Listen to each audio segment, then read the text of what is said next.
Selamat pagi, salam sejahtera. Apabila Muhyiddin kata dia dipanggil oleh SPRM bukan sebagai suspek, ramai netizen mula bercanggah pendapat. Ada yang kata Muhyiddin Yassin tipu. Ada yang kata Muhyiddin Yassin difitnah. Ada yang kata Anwar Ibrahim tipu. Ada yang kata Anwar Ibrahim juga difitnah oleh Muhyiddin. Mana satu yang benar, kita pun tak tahu. Yang tahu hanya Tuhan dan SPRM itu sendiri. Walau bagaimanapun, untuk menerima kata-kata daripada Muhyiddin Yassin ini, pengakuan dari Muhyiddin Yassin ini, tidaklah adil untuk diterima 100%. Kerana ianya sepihak sahaja dan tidak ada mana-mana pihak yang mengesahkan.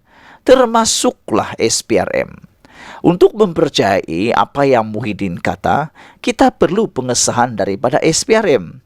Pada pendapat saya, untuk mempercayai Muhyiddin amat mudah, bukannya susah untuk mempercayai Muhyiddin. Tapi, dia perlu satu pengesahan dari pihak yang berkecuali. Seperti SPRM, peguam, ataupun daripada mana-mana pihak yang bertanggung jawab. Namun demikian, sehingga ke hari ini, selepas 24 jam, Muhyiddin Yassin buat pengakuan, dia dipanggil SPRM, tapi bukan suspek utama, bukan suspek. Sehingga ke waktu ini, pada jam waktu ini, belum satu pun yang tampil daripada pihak berkuasa, terutamanya SPRM, PDRM, ataupun mana-mana peguam, tampil menyokong kenyataan Muhyiddin Yassin. Muhyiddin Yassin perlu sokongan ataupun pengesahan daripada pihak berwajib untuk menyokong cerita beliau ini. Bagaimana kita mau percaya kata-kata seseorang yang dituduh ini dituduh kalau tidak ada pengesahan daripada pihak yang bebas?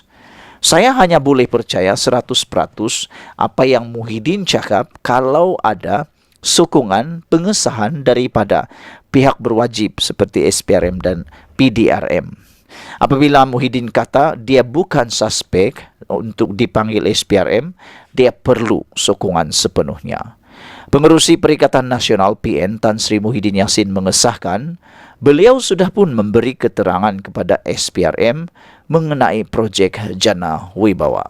Yang ini memang sangat sesuai untuk beliau nyatakan. Kerana berani, kerana benar, takut, kerana salah. Untuk mengatakan beliau disiasat, itu sudah dikira sangat baik. Kerana untuk tidak mahu disiasat, itu sesuatu yang salah. Namun demikian, apabila bekas Perdana Menteri itu berkata, keterangan diberi adalah berkait penganugerahan kepada kontraktor dipilih di bawah projek berkenaan yang didakwa pihak tertentu bahawa berkemungkinan wujud tata cara perolehan tidak mengikut peraturan ditetapkan.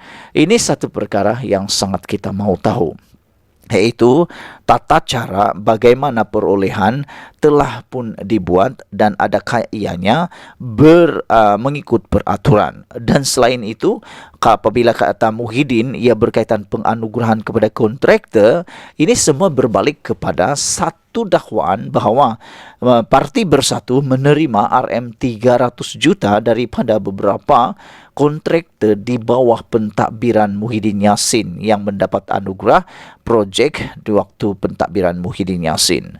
Semua perkara yang dinyatakan oleh Muhyiddin yang bahagian ini memang sangat tepat dan kita boleh terima.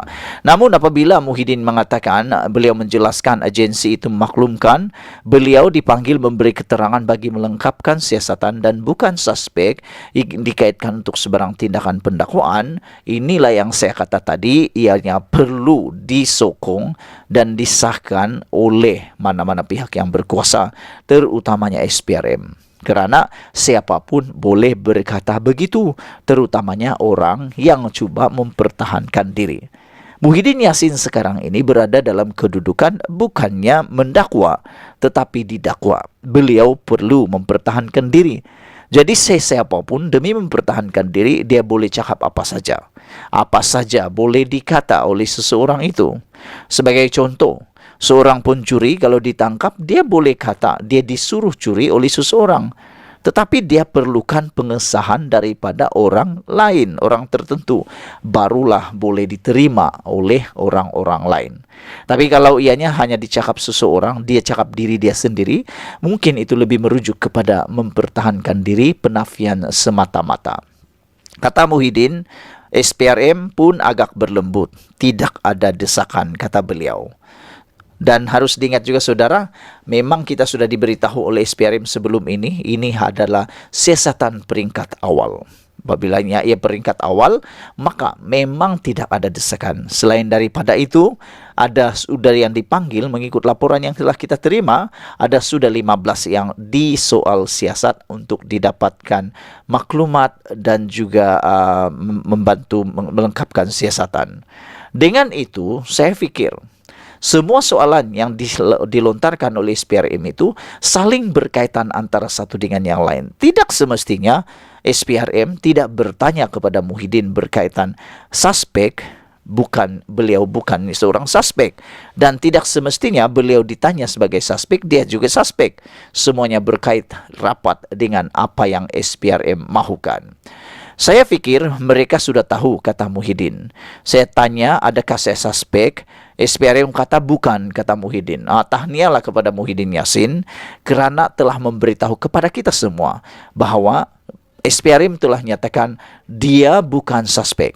Tetapi itulah saya kata tadi, SPRM perlu tampil. Bila SPRM, kita nak tanya SPRM lah, bila SPRM nak buat sidang media untuk menyatakan bahwa Muhyiddin bukan suspek, itu yang kita tunggu. Yang kita tunggu itu bukan dari Muhyiddin Yassin. Daripada mulut Muhyiddin Yassin, kita memang suka dengar. Tapi kita sukar untuk percaya. Bukan karena dia bohong, tidak. Tapi itu perlukan pengesahan daripada pihak yang berwajib. Saya tanya sama ada, mungkin saya akan dituduh, kata Muhyiddin, SPRM hanya minta saya menjelaskan hal-hal yang ditanya. Maksudnya SPRM tidak pun menjawab dia akan dituduh atau tidak. SPRM memang dia tak boleh cakap apa-apa sebab nanti itu boleh diguna di mahkamah nanti. Muhyiddin harus faham itu. Dan SPRM hanya menjawab, SPRM kata dia hanya perlu menjelaskan hal-hal yang ditanya. Betul lah tuh. Tidak perlu tahu beliau perlu didakwa atau tidak. Dia hanya perlu jawab dulu soalan-soalan. Belakang kiralah didakwa atau tidak, kata SPRM. Saya menjelaskan juga, kata Muhyiddin, apabila ditanya SPRM saya kenal atau tidak kontraktor, saya kata tidak kenal, tidak pernah berjumpa dengan mereka. Nama syarikat pun saya tidak tahu, kata Muhyiddin. Bila SPRM bacakan nama senarai syarikat, saya sudah berikan kerjasama dengan agak baik, kata beliau kepada pemberita selepas menghadiri program Derma Darah Yayasan Tan Sri Muhyiddin. Sebelum ini, Timbalan Perdana Menteri dilaporkan berkata Kementerian Keuangan mengarahkan pelaksanaan projek Jana Wibawa ditangguhkan untuk meneliti semula sama ada tata cara perolehan yang mengikut peraturan ditetapkan oleh perbendaharaan. Sekian dulu untuk kali ini. Jangan lupa tinggalkan komen Anda, tekan butang subscribe.